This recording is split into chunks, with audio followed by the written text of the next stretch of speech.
وبالتالي انا بالنسبه لي الهجوم على الوظيفه العموميه بشكل عام هو لا يستهدف الموظف في ذاته فقط، ولكن هو كيستهدف القطاع من اخر.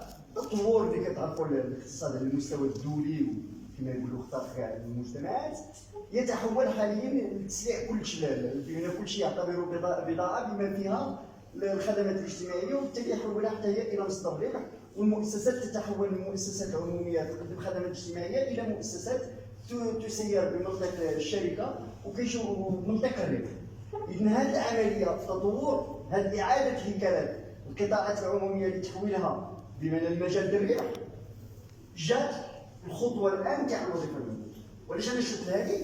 بمعنى اخر المعركه تاع الهجوم على الوظيفه العموميه هو جزء من معركه اللي خصنا نقولها عامه، هو الدفاع على حقنا في الصحه، في التعليم، في جميع الخدمات العموميه في هذه المدينه. لان الا خدينا حنا نوقعوا الهجوم على الوظيفه العموميه في اطارها العام غادي نقدروا نوسعوا قاعده المواجهه. علاش؟ لان الدوله اول حاجه اللي كتقوم بها هي تفكيك، ماشي المواجهه، لان الحدود الان ما كاينش مواجهه، هي تفكيك ردود الفعل. وهذا هو اللي شاروا له الاخوان، اما كيكون تشتيت في النضال على مستوى القطاعات، مثلا الصحه عندها بالفضلابي ديالها والتعليم بالفضلابي والجامعات الى غير ذلك، وتفكيك هذه ردود الفعل حتى على مستوى القطاع ذاته اللي كيعطينا نضال فئوي. دونك نضال فئوي مثلا يمكن مثلا ملي كتمشي للتعليم كتلقى خارج اللي كينظموا الاجهزه السلال السنه 10 حنا كنرضوا عاوتاني الممرضين التقنيين المتصرفين والاطباء وهي ماشي هكا. هذا التفكيك لان حنا جميع سواء كان كمناظرين نقابيين ولا لا نستحضر تقديرنا لا نقدر من موقع اسمه هو المتحكم والهدف الهجوم باش نقدروا نديروا اليات المواجهه. وبالتالي انا كنعتبر هذه المساله تاع الاتحاد النقابي للموظفين هو خصو يشكل لنا في ذهننا، ماشي هو الهدف بذاته، ولكن هو خطوه اولى ضمن ارساء اسس للمواجهه على مستوى القطاع بمعنى الموظفين العموميين في اطار نظره اكثر شموليه لتوسيع المواجهه لكل فئات الشعب، باعتبار ان الهجوم هو يستهدف اخر. غادي نمشي انا ما بغيتش ندور، غادي نمشي لمثلا القطاع الصحي. حنا القطاع الصحه الخطاب فيه جوج، الخطاب السائد على مستوى القطاع الخطاب السائد هو يتكلمون عن الوظيفه الصحيه، والوظيفه الصحيه باش تطرحها طرحوها النقابات، وهذا هو المشكل باش طرحوها اول مره. وهو نفس الشيء اللي طرح بحال في السلالم، بحال في السلالم الدنيا النقابات اللي طرحتها.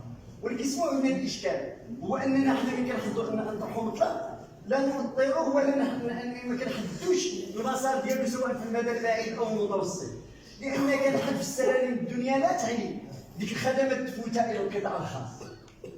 كنحد في السلالم الدنيا هو توظيف هادو المواطنين تاع الشعب المغربي فهاد الخدمات بسلم ارقى، ولكن هذه لن تتحدد. كانوا يحطوا السلالم الدنيا تقدر يطلعوهم كاملين للسته صافي ونبقاو نجيبوا القطاع الخاص. هو نفس الشيء دابا حنا بالنسبه لنا الوظيفه الصحيه قربوا الوظيفه الصحيه. شنو هي الخطوه اللي دارت وما كاينش حتى بلاغ دار عليها سواء من طرف النقابات او من طرف الاخر، هو اخراج موظفي الصحه من قطاع الوظيفه العموميه. دابا ليكن في كل العلم في كل شيء الناس حنا كموظفي الصحه العموميه خرجت في الجريده الرسميه ما بقيناش موظفي القطاع العمومي قانونيا، ما بقيناش.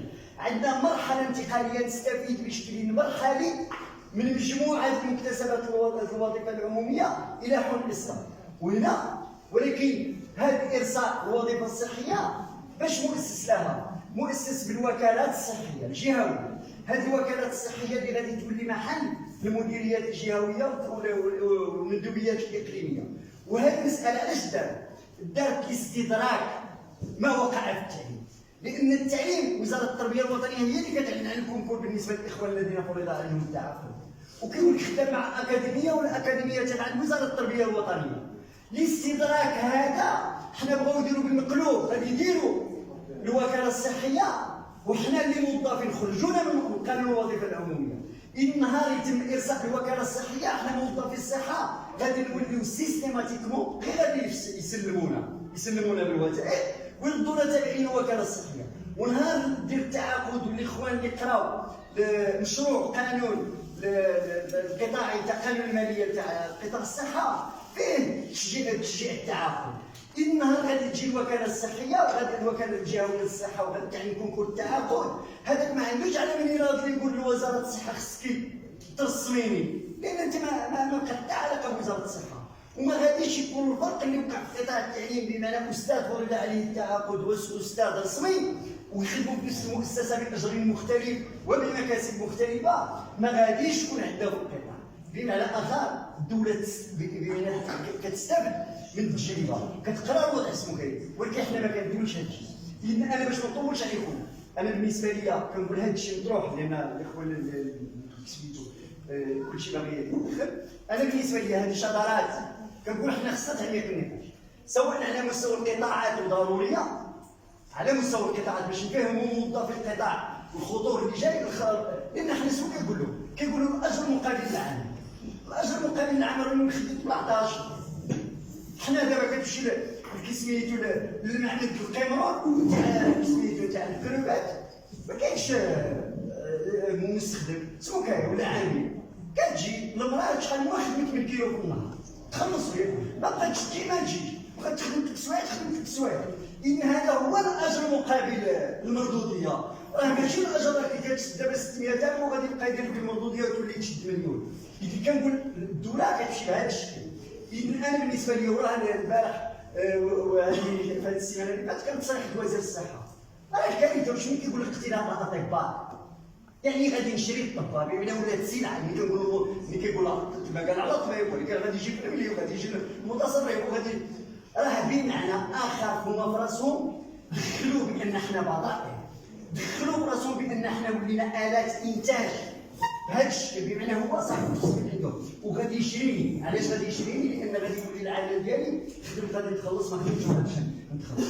اذا انا كنقول لاساسيات تنظيميه خصنا ضروري توسيع هذه النقاشات على مستوى القطاعات، لان الاخوان اللي قادرين يديروا عروض في القطاعات ديالهم، كذلك على مستوى المدن.